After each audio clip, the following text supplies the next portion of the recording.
روزہ رکھا ہوا ہے، نفلی روزہ رکھا ہوا ہے. کہتے میں اور پریشان ہوا، میں نے فوری طور پہ سوال کیا کہ اب تو کدھر جائے گا؟ تو کہنے لگا اب میں کہیں نہیں جاؤں گا، میرے ایک دن کا خرچہ میرے ماں باپ نے جو ڈیوٹی لگائی ہے وہ 3 دن آ رہے پورا ہو گیا ہے. اب میں باقی جو وقت بچے گا یا قرآن پاک کی تلاوت کروں گا یا محمد عربی پہ درود و سلام پڑھوں گا.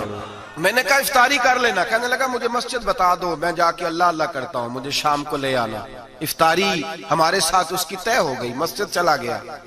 مغرب بعد لینے گیا تو کہنے لگا عشاء کے بعد آنا، اب تو میں نے پانی سے افطار کر لیا، کھانا کھانے جاؤں گا تو جماعت رہ جائے گی. کہتے ہیں عشاء کے بعد میں لایا، اس کو کھانا کھلایا. رات گہری ہو گئی تو میں نے کہا تو سو نہیں جاتا؟ کہنے لگا کوئی عرض نہیں، کبھی دور مزدوری کرنے نکل جاؤں تو رہ بھی جاتا ہوں، گھر والوں کو پتا ہے. کہتے میں نے مسافر خانہ کھولا، یوں سمجھیے ڈرائنگ روم بیٹھک میں نے کھولی، اس کو سلا دیا. میں اور میری بیوی اپنی معذور بیٹی کو روٹی دینے گئے اور ہم نے جا کے اس کو کھانا کھلایا جو ٹانگوں سے معذور تھی، اور ساتھ کہا کہ بیٹی آج بڑا پرہیزگار جوان ہمارا مہمان ہے. آج چڑھتی جوانی اور تقوی کی روشنی اس کے چہرے سے چمکتی ہے. کیا بات ہے، بڑے ہی اچھے گھرانے کا تربیت یافتہ ہے. کہتے ہیں بچی کو کھانا کھلا کے لوٹے، اپنے کمرے میں سو گئے، بیٹی اپنے کمرے میں لیٹ گئی. ترس گئے تھے کہ بیٹی قدموں پہ چلے. تہجد کا وقت ہوا تو دروازے پہ دستک ہوئی. بڑی بے چینی کے ساتھ اٹھے میاں بیوی، کون ہے؟ بیٹی کی آواز آئی ابا جی دروازہ جلدی کھولیں. کہتے ہیں کلیجے پھٹنے لگے، ذہن بکھرنے لگے. سوچے ہیں کہ وہ 2-1 منٹ ہمارے اوپر پہاڑ بننے لگے. دروازہ کھولا تو وہ بیٹی جس کے لیے ترس گئے تھے کبھی چلے گی، وہ اپنی ٹانگوں پہ کھڑی ہے. کبھی دوڑ کے ادھر جاتی، کبھی دوڑ کے ادھر آتی. بیٹیاں پریشانی کا فون کر دیں تو پھر بھی آنسو نکل آتے ہیں، اور بیٹی گھر میں خوشی آ جائے تو پھر بھی ماں باپ رو کے ہی شکر ادا کرتے ہیں. ان کے لیے روتے ہی رہتے ہیں. کہتے میں تڑپ گیا. بیوی بھی رونے لگی، بیٹے یہ کیا ہوا؟ ہم تو مایوس ہونے لگے تھے معاذ اللہ کہ اب تو ٹھیک نہیں ہوگی، کیا ہوا؟ کہنے لگے ابا جی اماں جی آپ نے بتایا نا نیک جوان آیا ہے، نیک آیا ہے. تو میں آپ چلے گئے تو میرے دل میں خیال آیا اے اللہ اگر وہ واقعی نیک ہے تو اس کے صدقے مجھے شفائی عطا فرما دے. یا ایھا الذین آمنوا اتقوا اللہ وابتغوا الیہ الوسیلہ، اے اللہ صحت ہی دے دے. کہتے ابھی میری دعا بھی پوری نہیں ہوئی کہ میرا وجود حرکت کرنے لگا، اور یہ دیکھو میں اٹھ کے کھڑا ہو گئی ہوں. کہتے ہیں ہم لوگوں نے یہ دیکھا تو بھاگے اس کے کمرے کی جانب. جب دروازے پہ ہاتھ رکھا تو دروازہ کھل گیا. آگے گئے تو پلنگ خالی تھا، ایک رکا چھوڑ گیا ہے. کہنے لگا مجھے پتا ہے میری حقیقت کھل گئی ہے، میں تو اللہ کا بندہ ہوں. اگر تمہیں مجھ سے ذرا بھی پیار ہو گیا ہے تو پھر میرے پیچھے نہ بھاگنا، اللہ کی بارگاہ میں جھک جانا، پھر گناہوں سے توبہ کر لینا. کہا وہ تربیت یافتہ جوان آیا ہے اور مجھے بدل گیا ہے. میرے بھائی ماں باپ کی ذمہ داری اولاد کو نکھارنا ہے، ان کو سنوارنا ہے. روزی روٹی کی ذمہ تو اللہ تبارک و تعالیٰ نے لیا ہوا ہے. جو ڈیوٹی اللہ کی تھی وہ معاذ اللہ ہم نے اپنے ذمہ لے لی ہے. اولاد کو رزق حلال کی تربیت کریں، انہیں حکم دیں کہ وہ ہاتھ نہ پھیلائیں، انہیں کہیں کہ وہ محنت کر کے کھائیں، لیکن اصل تو ان کا اخلاق سنوارنا ہے. بچے ہمارے ان کی پوزیشن اتنی خراب ہو جاتی ہے، ہم لاڈ پیار میں اتنا ضدی کر لیتے ہیں. جب جس بچے کا ماں باپ کے ساتھ گزارا نہیں، بتلائیے وہ بیوی کے ساتھ گزارا کرے گا؟ جس کا ماں باپ کے ساتھ وقت نہیں گزرتا وہ بہن بھائیوں کے ساتھ گزارے گا؟ جس کا ماں باپ کے ساتھ وقت نہیں گزرتا وہ کولیگز کے ساتھ وقت گزارے گا؟ کس طرح وہ اپنے آپ کو، میرے نبی کریم سید عالم صلی اللہ علیہ وسلم نے ڈیوٹی لگائی کہ ماں باپ اپنے بچے کی تربیت کریں، انہیں اللہ سے جوڑیں. تکلیف میں وقت گزارا جناب اسماعیل نے. ایک روایت ایسی بھی ملتی ہے کہ 13 سال حضرت ابراہیم پلٹ کے گئے نہیں بیٹے کا پتہ لینے، لیکن جب بھی بیٹے نے ماں سے باپ کے بارے میں پوچھا کہ میرے والد کیوں نہیں آتے تو ماں نے ایک ہی لفظ کہا، بیٹے جناب ابراہیم اللہ کے نبی ہے اور اللہ کے حکم سے ہمیں چھوڑ گئے ہیں. ایسی تربیت، ایسی ٹریننگ بچے کے ذہن کو بدل ڈالا، اسے اللہ والا بنا لیا. اور ہمارے مفسرین نے بحث کی ہے کہ جناب اسماعیل جو اللہ کی راہ میں قربان ہونے کو تیار ہو گئے، ان کے سینے میں جو رب کریم کا اتنا پیار موجزن ہوا کہ وہ گردن کٹانے پہ تیار ہو گئے، تو فرماتے ہیں یہ تربیت جناب ہاجرہ کی تھی. یہ ٹریننگ حضرت وہ فیضان نظر تھا، یہاں کے مکتب کی کرامت تھی. سکھائے کس نے اسماعیل کو آداب فرزندی؟ میرے بھائی یہ جناب ہاجرہ نے تربیت دی. ایک بہت بڑے محدث ہیں، اتنے بڑے محدث ہیں کہ میرے نبی کریم کی مسجد نبوی میں وہ حدیث کے استاد رہے. حضرت ربیعہ بن عبد الرحمن نبی پاک کی مسجد نبوی میں حدیث کے استاد ہوئے. اور حضرت حسن بصری جو جناب علی کے شاگرد ہیں وہ بھی حضرت ربیہ کے شاگرد ہوئے.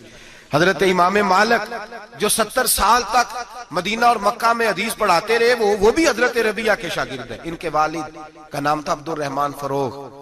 تاریخ بغداد میں لکھا ہے کہ بنو امیہ کے دور میں تابعین کے زمانے میں جناب عبد الرحمن بن فروغ گھر سے چلے گئے. ایک روایت ہے بچہ چھوٹا تھا, ایک روایت ہے بچہ ابھی ماں کے پیٹ میں تھا, جہاد کرنے چلے گئے. اس دور میں یہ جہاد ہوتا تھا کہ ایک علاقہ فتح کیا تو مسلمان اگلے علاقے میں چلے گئے, اگلا فتح کیا تو اگلے علاقے, ایک کے بعد دوسرے لوگ پلٹ کے نہیں آتے تھے. حضرت عبد الرحمن گئے 30,000 دینار بیوی کو دے گئے, کہنے لگے سنبھال کے رکھنا. اور جہاد کرنے نکلے تو 27 سال تک گھر ہی نہیں آئے, اور 27 سال کے بعد آئے تو حضرت ربیہ محدث بن چکے ہیں, مسجد نبی میں حدیث کے استاد ہیں, بیٹا بہت بڑا شیخ بن گیا. واپس آئے, ہاتھ میں نیزہ ہے, کالی داڑھی تھی ساری سفید ہو گئی, وجود بڑا تگڑا تھا, کمزوری آ گئی. آئے, نیزہ پکڑا ہوا ہے, گھوڑے پہ بیٹھے ہیں, مدینہ منورہ میں گھر ہے. دروازے پہ دستک دی, حضرت ربیہ نے دروازہ کھولا, اندر داخل ہونے لگے تو کہنے لگے بابا تو کدھر گھستا آ رہا ہے؟ کدھر؟ اس نے کہا تو پیچھے ہٹ, تو میرے مکان پہ کب سے قبضہ کر کے بیٹھا ہے. بات تیز ہونے لگی, آواز تھوڑی بزرگوں کی بلند ہونے لگی تو اندر سے زوجہ نے سن لیا. وہ دروازے کی اوٹ سے دیکھنے لگی تو پہچان گئی, کہنے لگی ربیہ پیچھے ہٹ جا, یہ کوئی غیر نہیں ہے, تیرے والد گرامی ہے, یہ تیرے والد ہیں. اندر آئے, باپ بیٹا ملے, عصر کی نماز کا وقت ہو گیا, بڑا روئے. 27 سال کے بعد باپ لوٹا, 27 سال کے بعد بڑے روئے. نماز کا وقت ہوا تو حضرت ربیہ جلدی سے وضو کیا, مسجد نبوی شریف چلے گئے. جناب عبد الرحمن فروغ نے ابھی کھانا وانا کھانا تھا, کھانا کھانے بیٹھے تو حکم دیکھے شوہر کیا کرتا ہے. یہ نہیں پوچھا کہ 27 سال حال کیا رہا, پوچھنے لگے میں تجھے 30,000 دینار دے گیا تھا, وہ کدھر ہے؟ تو زوجہ کہنے لگی کھانا کھا لو, عصر کی نماز پڑھ کے آؤ, پھر بتاتی ہوں پیسے کہاں ہیں, آپ کی رقم بڑی اچھی جگہ پہ محفوظ ہے. کہتے میں نماز پڑھنے مسجد گیا, عصر کی نماز کے بعد میرے نبی پاک کے منبر پر ایک نوجوان بیٹھا ہے. گھر میں تو ان کا انداز ٹوپی پہننے کا تھا نا, سادے عام لباس میں, مسجد نبی میں جبہ پہنا ہے, سر پہ امامہ ہے, خوبصورت لب و لہجے میں رسول اللہ کے منبر پر بیٹھ کر, نبی پاک کے منبر پر بیٹھ کر. پتہ نہیں آپ کو اس بات کی لذت نصیب ہو رہی ہے کہ نہیں, عام جگہ نہیں, نبی پاک کے حضور کے منبر پر بیٹھ کر نبی پاک کی حدیثیں سنا رہے ہیں. اتنا بڑا مقدر. کہتے حضرت امام مالک جیسے لوگ, خواجہ حسن بصری جیسے لوگ کاغذ قلم لے کے حدیثوں کی سماعت کر رہے ہیں, ان سے درس لے رہے ہیں. جناب عبد الرحمن کہتے ہیں میری نظر اٹھی, کچھ بوڑھا ہو گیا تھا, کچھ اس وقت وہ ٹوپی میں سادے لباس میں تھے, پہچان نہ پایا. ایک شخص سے پوچھا یار ہے تو جوان پر اس کے چہرے کی نورانیت میرے دل کو بھا گئی ہے تو جوان پر اس کا حدیثیں بیان کرنے کا انداز میری طبیعت کو گھائل کر گیا. یہ کون ہے جو نبی پاک کی مسجد میں بیٹھ کے حدیثیں بیان کر رہا ہے؟ تو کہتے ہیں امام مالک کہنے لگے بابا جی چپ کر جاؤ, ہمارے استاد کے بارے میں اونچے لب و لہجے میں بات نہ کرنا, دیکھتے نہیں کتنے کتنے لوگ بیٹھے ہوئے خاموشی سے. تو میں نے کہا مجھے بھی تو بتا دو نا ہے کون. تو کہنے لگے کوئی عبد الرحمن فروغ نام کے بزرگ ہیں, یہ ان کے بیٹے ہیں, ربیہ نام ہے. کہتے ہیں جب لفظ کہے تو میرے آنسو چھلک کے باہر آئے اور میں حضور کی مسجد میں گر گیا اور رونے لگا کہ یہاں اور میرے رسول پاک سید عالم صلی اللہ علیہ وسلم کے منبر پر اور میرا بیٹا. کہتے ہیں میں تڑپ کے گھر گیا اور گھر جا کے میں نے اپنی بیوی کو جب دیکھا تو میرے آنسو نکل گئے. میری بیوی سمجھ گئی کہ یہ میرے محدث بیٹے کو دیکھ آیا ہے. کہتے ہیں بیوی رو کے کہنے لگی میں نے آپ کے 30,000 دینار آپ کے بیٹے کو مصطفیٰ کریم کی حدیث کا استاد بنانے میں خرچ کر دیے. میں نے وہ 30,000 دینار خرچ کر دیے, 30,000 دینار آپ کا بیٹا میں نے. تو کہتے ہیں میں اپنی بیوی کی طرف دیکھنے لگا, میں نے کہا قربان جاؤں, میں اگر اللہ کے دین کے رستے میں تھا تو نے میرے ساتھ نیکی کی ہے, میرا بیٹا بھی دین کے رستے پہ لگا دیا. میرے بھائی اللہ سے جوڑا ان لوگوں نے اپنی اولادوں کو, رب کریم والا بنایا ان لوگوں نے اپنی اولادوں کو. اور پھر جب ارشاد فرمایا کہ چھوٹی چھوٹی برائی, ایک لقمہ حرام سے بھی وہ لوگ بچے. اور پھر جو آیت نمبر 18 نے کہا کہ وَلَا تُصَغِّرْ خَدَّكَ لِلنَّاسِ, بیٹے منہ پھیر کے نہ جا, پھیر کے نہ جا.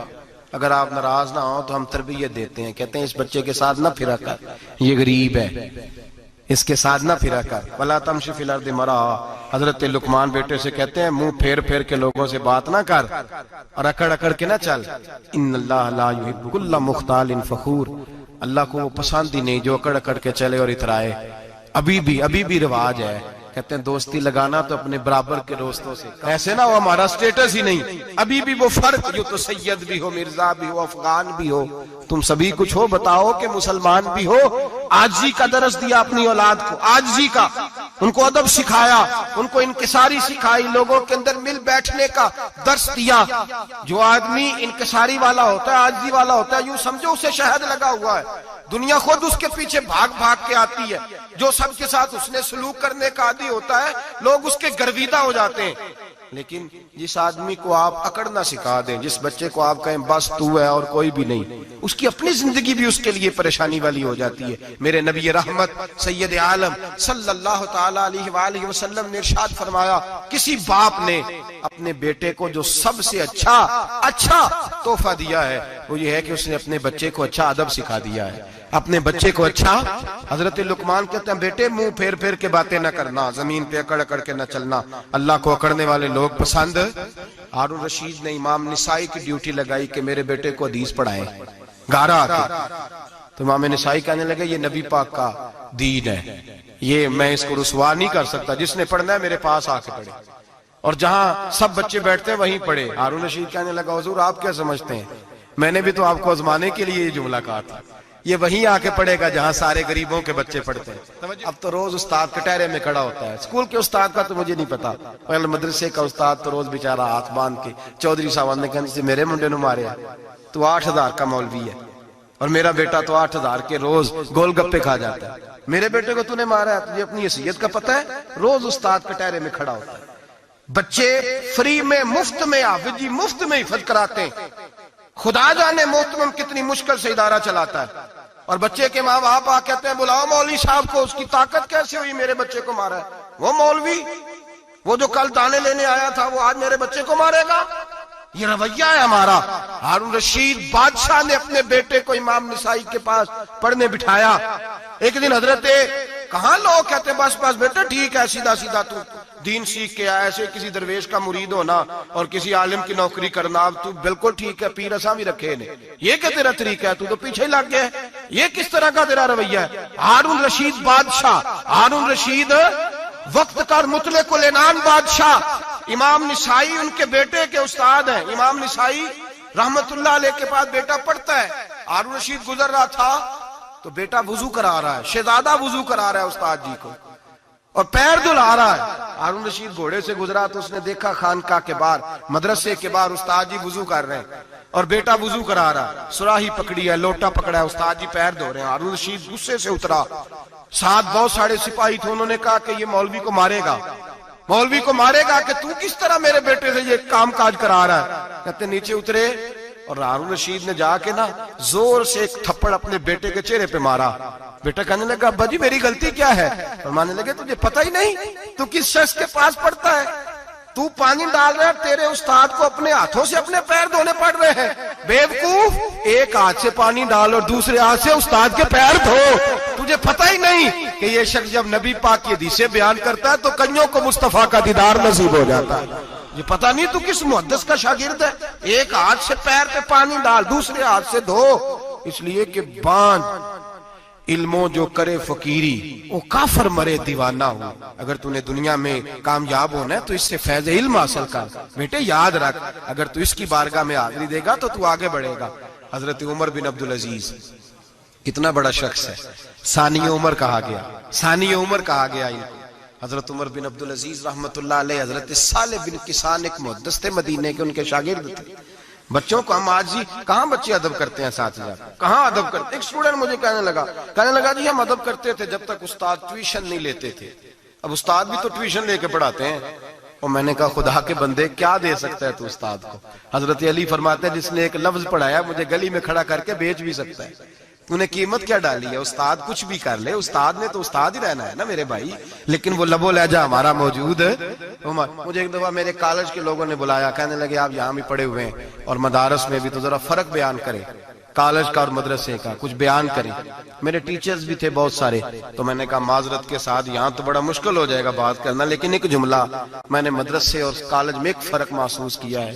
ہمارا مدرسے کا طالب علم آج بھی ہمارے جوتے اٹھا کے آگے رکھتا ہے، وہ آج بھی استاد کی موٹر سائیکل کو ٹاکی مارتا ہے، آج بھی صاف کرتا ہے۔ ہمارا مدرسے کا طالب علم آج بھی استاد کو پشت نہیں کرتا، لیکن کالج کا طالب علم پوچھتا ہے اسلامی اطلاع آیا ہے، انگریزی والا آیا ہے؟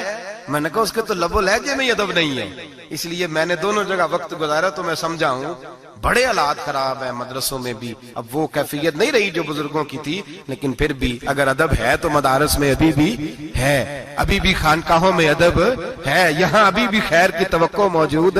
وہاں سے تو رخصت ہو گیا، وہاں تو معاملہ اور طرح کا ہو گیا الا ماشاءاللہ۔ حضرت عمر بن عبدالعزیز جناب صالح بن کیسان کے پاس پڑھتے تھے، اسٹوڈنٹ تھے، اور پھر بعد میں آپ ان کے مرید بھی ہوئے، باقاعدہ درس لیتے تھے طریقت کا۔ حضرت جناب صالح بن کیسان کے پاس تعلیم تھی، ان کے والد جناب عبدالعزیز اس وقت مصر میں بہت بڑے تاجر تھے، جناب عمر بن عبدالعزیز کے والد۔ تو ان کے پاس چھوڑ گئے، کہا میرے بیٹے کی صرف ان کو دین نہ پڑھانا، اس کی روحانی تربیت بھی کرنا۔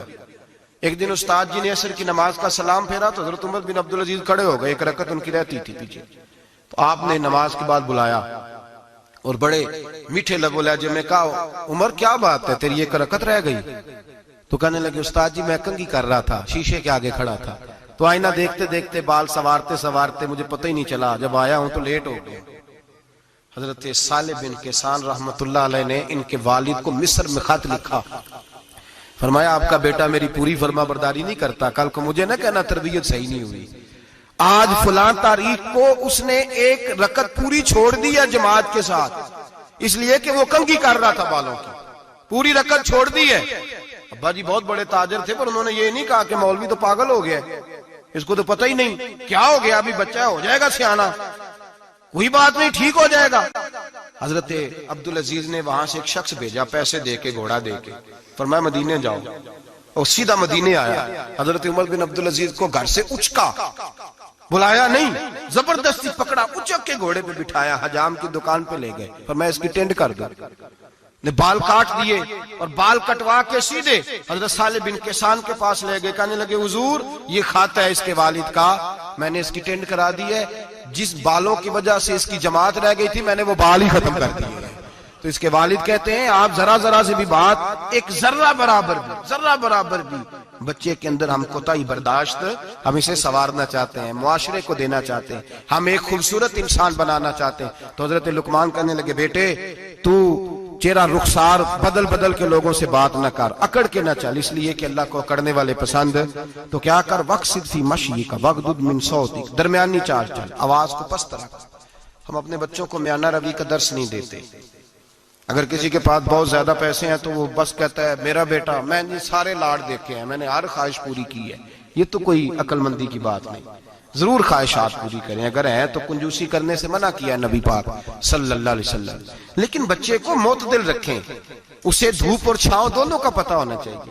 اگر زمانے میں کبھی کڑی دھوپ آ جائے تو اسے اندازہ ہو کہ میں نے یہاں کیسے کھڑے ہونا ہے، اس کو درمیانہ اور میانہ روی کا اسے درس دیں، اسے پتہ ہو، وہ نرم دل بھی ہو اور برائی کے مقابلے میں ڈٹ جانے کی طاقت بھی رکھتا ہو۔ بچے کو درمیانہ رستہ، میرے نبی کریم علیہ الصلوۃ والسلام نے فرمایا ما علم نقتصد، جو درمیانی چال چلتا ہے وہ کبھی تنگ نہیں ہوتا، اور خیر الامور اوسطھا، سب سے بہترین رستہ وہ ہے جو درمیانہ ہوتا ہے، اس میں افراط و تفریط نہیں ہوتی۔ بچوں کو درمیانہ پن سکھائیں، ان کو ان کے لب و لہجے کے اندر ایسا مزاج پیدا کریں کہ جس کے اندر وہ اپنی دنیا کے اندر بڑے سنور کر، بڑے نکھر کر وہ ترازو لے کے نکلے تو وہ پورے عدل کے ساتھ اپنی زندگی گزاریں۔